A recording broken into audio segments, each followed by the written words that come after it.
What is goal setting? Goal setting is a practice important for deciding what you want to achieve, separating what's important from what's irrelevant or distraction, motivating yourself, building your self confidence based on successful achievement of goals.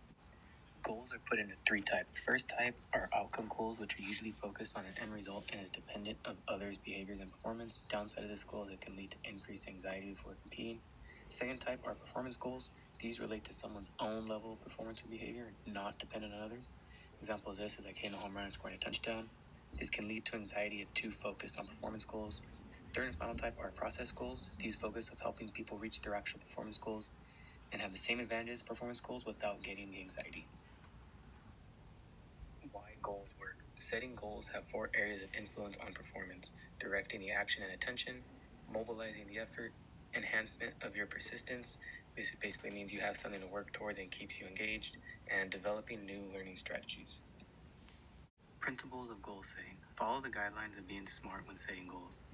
Specific, measurable, have to be specific and not general. Action oriented. People who use action plans often have more success than individuals who do not.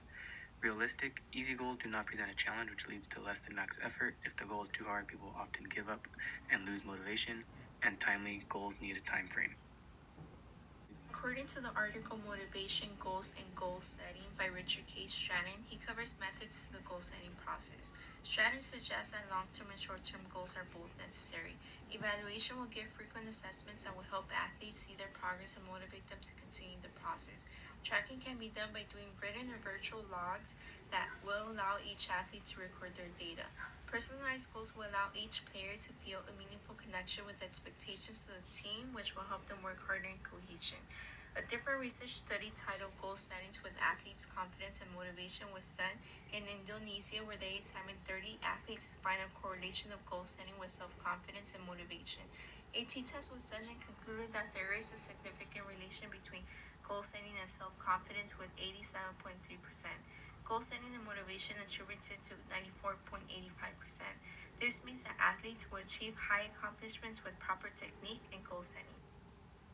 One great example of how goal setting can promote motivation and self-confidence is this research article titled Using Goal Setting to Enhance Positive Affect Among Junior Multi-Event Athletes.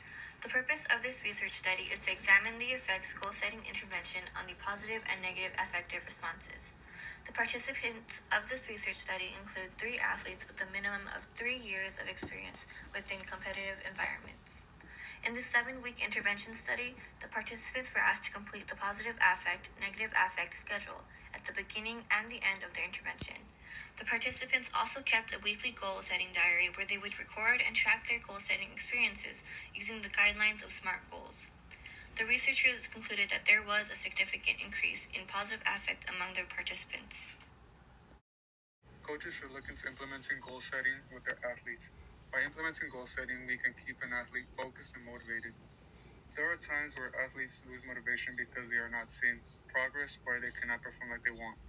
As coaches, one should be able to talk to a struggling athlete and help them achieve their goals, assuming they're realistic.